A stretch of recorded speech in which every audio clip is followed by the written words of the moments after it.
22 crore rupees. That is all that Reliance paid to buy Campa Cola in 2022, a brand that had been dead for the last 20 years. And yet, just about 1 to 2 years later, the same dead brand crossed 1000 crore rupees in revenue and it captured a significant market share. But here is what is even crazier. Reliance is not stopping at cola. They've now launched Campa Water starting at just 5 rupees for a 250 ml bottle. That, to give you context, is significantly cheaper than Bisleri, which has ruled India's water market for the last 50 years. And the reason why this is so powerful is that Bisleri has 122 bottling plants. They are available in 6 million retail outlets in India, and the most interesting part is that when most Indians say Bisleri, they don't even mean the brand anymore. They mean any water bottle. That is how dominant Bisleri is. So the obvious question is, how is a dead brand that probably nobody under the age of 30 even knew about until very recently started meaningfully threatening big business empires that took decades to build? Well, what's happening here is not just a simple comeback story. This could possibly be the biggest disruption attempt in the Indian business space ever since Jio disrupted the telecom industry. Jio is a game-changing network for India and for Indians. And I'm not saying this casually, because the playbook that Reliance is using is so aggressive that even Coca-Cola's global CFO recently admitted that brands like Campa are doing a very good job and it is challenging them. So in today's video, we will decode what is exactly happening in India's beverage wars. We'll understand why Reliance bought a dead brand for 22 crore rupees and it is now spending upwards of 40,000 crore rupees to revive it. Second, how nostalgia can be weaponized as a fabulous marketing strategy. And third and finally, what all of this really means for every Indian consumer who has ever bought a bottle of water or a cold drink. My name is Anurag Bansal. This video is supported by Zerodha's 01 Media Network. Let us decode. Let's go back to 1977. That year, something very interesting happened. Coca-Cola was asked to leave India because they refused to share their secret formula with the Indian government. And when Coca-Cola left the Indian market, they created a massive vacuum in our country. That is when Campa Cola entered the entire scenario. It's here, it's now, it's a holiday. We're gonna have fun all the way. Campa Cola, Campa Cola, Campa Cola. Campa was created by the Pure Drinks Group. They positioned the drink not just as any cola, but the Indian cola. And it worked brilliantly for them. By the 1980s, Campa was everywhere. Even Bollywood stars were drinking it and showing up in advertisements. But then 1991 happened. This was the year of India's economic liberalization. Foreign companies were invited and restrictions on private enterprise were lifted. It was an economic revolution. We shall pay any price, bear any burden, make any sacrifice to realize those dreams. India is on the move again. We shall make the future happen. That is when Coca-Cola came back to India with something that Campa could not match up to, and that was money. Lots and lots of money. And when Coke and Pepsi re-entered India after liberalization, they did not just bring their products, they also bought a 3-part weapon that destroyed almost every local beverage brand that existed at that time. First, they bought in celebrity advertising. Suddenly, every cricket star and Bollywood actor was holding a Coke or a Pepsi bottle in advertisements. Second, distribution muscle. See, within a few years, they had refrigerators in every shop, exclusive contracts with millions of retail stores, and delivery trucks in every nook and corner of India. And third, they started a price war that local brands simply could not fight against. As a result of all of that, by the early 2000s, Campa was basically a dead brand. It survived only in some parts of Haryana, but it was more like a memory or nostalgia and really less like a business as such. But then in 2022, Mukesh Ambani and his team probably saw something in that dead brand that nobody else did. See, when Reliance bought Campa for 22 crore rupees, they were not just buying a regular cola company. They were buying something that was much more valuable. They were buying a pre-installed nostalgia in millions of Indian minds. I want you to think about it this way. See, if you wanted to launch a new cola brand today, how much would you realistically have to spend just so that people could remember your name? Given the competition in the market, if you genuinely wanted to reach a large number of Indians, it would easily go into hundreds of crores of rupees, right? But Campa was a little little bit different here because a lot of Indians already knew about it. They had memories attached to it.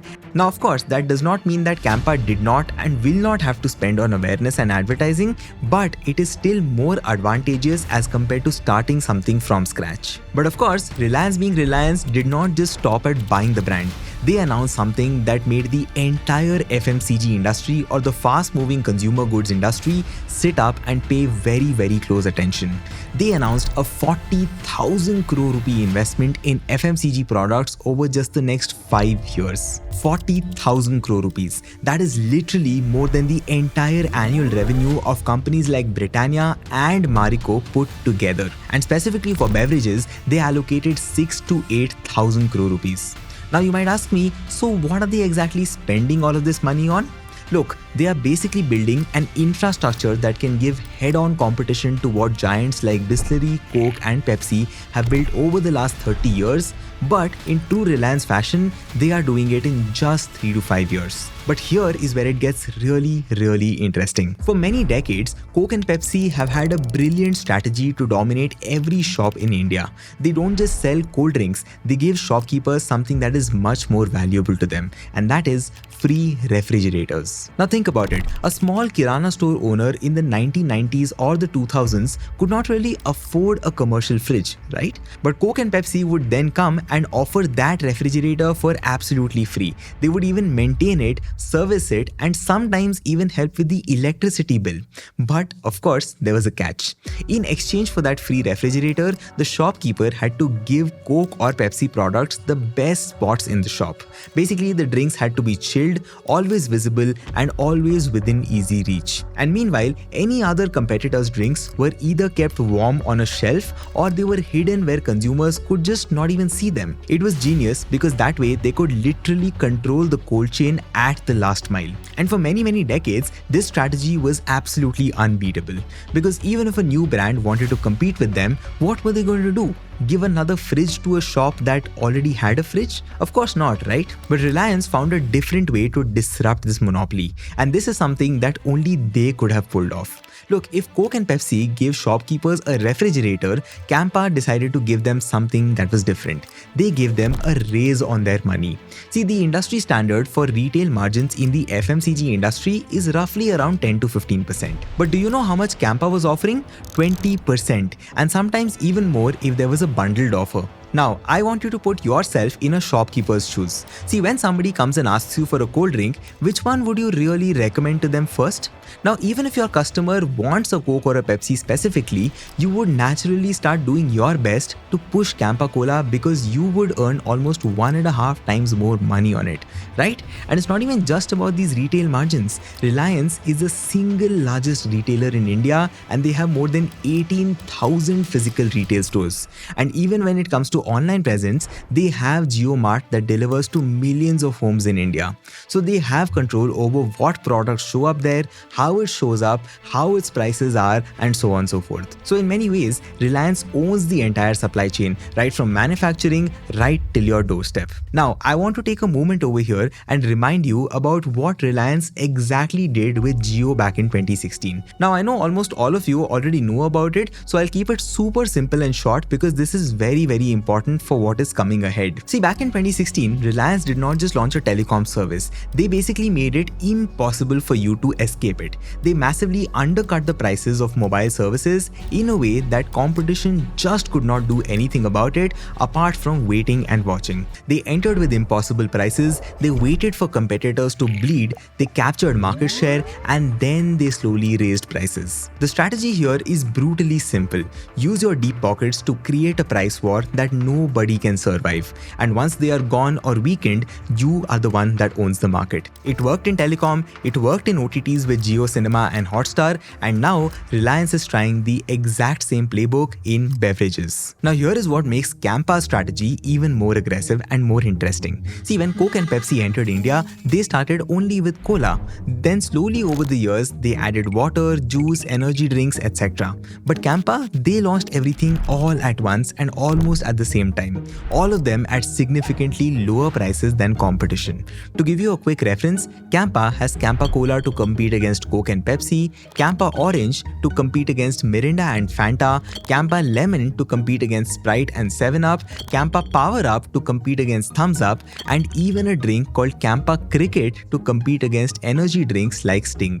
So while one way to look at this is that there is no unique product offering as such, the other way of looking at the same thing is that Reliance does not even need a unique product offering. They are not a small startup that needs to impress people. They are a massive business empire and they can afford to defeat existing players at their own game using their ruthless distribution and financial muscle. But before that, here is the thing. See, Reliance can afford to launch 10 different products across 18,000 different stores just because they have the infrastructure to manage all of that complexity. But most businesses in India, they really struggle to manage inventory even for 2 or 3 products across a few locations. That is where the real challenge lies, not really in creating the products, but in actually managing them effectively once they are out there in the market. And that is where modern inventory tools like Odoo Inventory become game changers. See, Odoo is an all-in-one business management software that handles everything right from inventory to accounting. Their inventory management applications lets you track stock levels in real time, forecast raw material usage,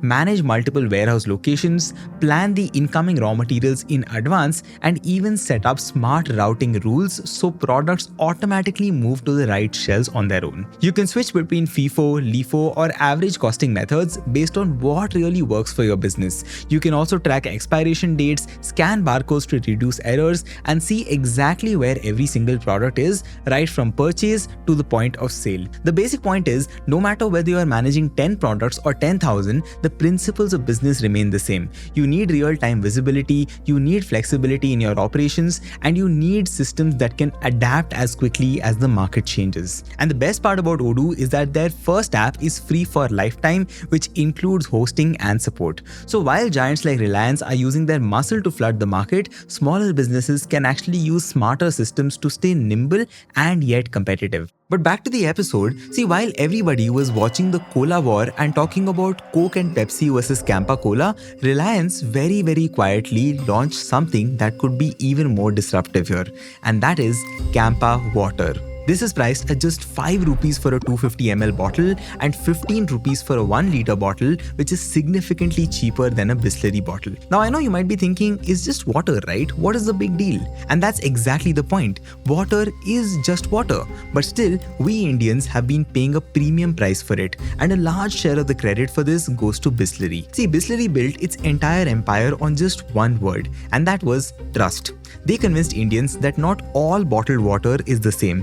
Bisleri means purity. But when Reliance, which is a company that literally runs your phone network, your grocery delivery, your TV watching habits, and half of your shopping, they suddenly come up and say that their water is also pure, who's really going to doubt them? Because after all, they have got a massive reputation to lose if they are caught lying on such a fundamental and basic thing. And Bisleri also probably knows this. But the sad part is that they just cannot do anything much apart from quietly waiting and watching. Because if they reduce their prices, everything that they have built around their current price point will mess up and they could risk their entire supply chain from going out of hand. But all that said and done, there is also a slightly different side to this entire game. And that is that this is not a one-sided game at all. And that is where a little bit of Reliance's past becomes very important for all of us to know about. Contrary to popular opinion that Reliance disrupts every industry that they step into, they have also had a small share of failures. To give you some examples, Reliance Retail shut down more than 2,000 stores in the last few years because some of their stores were not on a path to profitability. Another example is Reliance Timeout, where they tried to sell books, music and stationery, but they eventually had to shut it down. In fact, this might be slightly controversial for me to say, but even in a space like quick commerce, Reliance has not really been able to disrupt companies like Blinkit, Zepto, etc., even though they do offer 10-minute delivery as a service through JioMart. So all in all, it is very clear that while having deep pockets is definitely a massive advantage, it is not the only solution even if you are a Reliance. But there is something very different this time with Campa, and I'll tell you what. See, with Campa, Reliance is not just building from scratch like I said, they have bought into nostalgia. When it comes to pricing, they are not being reasonable as such, they are being absolutely predatory. That is exactly what their playbook with Jio also was. When it comes to distribution, they are not depending on others. They own the entire chain, right from manufacturing plants to retail stores to in fact even digital advertising platforms like Hotstar and Jio Cinema. And when it comes to marketing specifically, they are not trying to be sophisticated or premium as such. They are being loud, aggressive, and sort of impossible to ignore. So then the obvious next question to ask is, will it really work? Well, I would personally bet yes. But maybe it will not be as crazy as Jio this time around. But all that said and done, there is one more final angle to this story. You see, this battle is not just about cola or water, it is also about whether an Indian company can finally build a global FMCG brand. That is something that we have never really done in our history. We have IT giants like TCS and Infosys, we have pharma giants like Sun and Dr. Reddy's, but in the space of FMCG, which is a space that touches millions of consumers daily, we have absolutely nothing that is truly global. Yes, we do have companies like Dabur and Tata Consumer Products that have international operations, but if I be very honest with you, they are not really comparable to the size of companies like Unilever and P&G, which truly operate at a global scale. And Reliance very well know this. That is why they are not just launching their FMCG products in India, they are already exporting to West Asia, Nepal, Sri Lanka, and also parts of Africa. And as per their plan, they want to be available in 25 countries in just the next year. So the vision seems to be much bigger than just beating Bisleri or competing with Coke and Pepsi in India. It seems to be more about creating India's first truly global consumer brand. Now, if they succeed and Campa actually becomes a global name, then it will not just be a business victory for Reliance, it will, more importantly, be a proof that Indian brands can compete with anyone, anywhere, and at any scale. But, and this is a big one, if they fail, we will probably have to wait many more years before any Indian company can even dare to expand aggressively to international markets again. But all that said and done, one thing is definitely for sure, and that is that we are currently in the middle of one of the biggest disruptions in the Indian FMCG space. Will nostalgia plus billions of dollars equal to success, or will trust and habit prove to be stronger than money? We will find out soon enough. That's all I have for today's video. Do you think you will switch to Campa for the price, or you will end up sticking to your regular beverage brands because you are just used to them and their taste? Do drop your thoughts in the comments, and I would absolutely love to have a detailed chat with all of you. And if you found this case study useful and valuable, please do subscribe to my channel for more such case studies on businesses, marketing, and consumer behavior. I will see you in the next one. Take care and goodbye.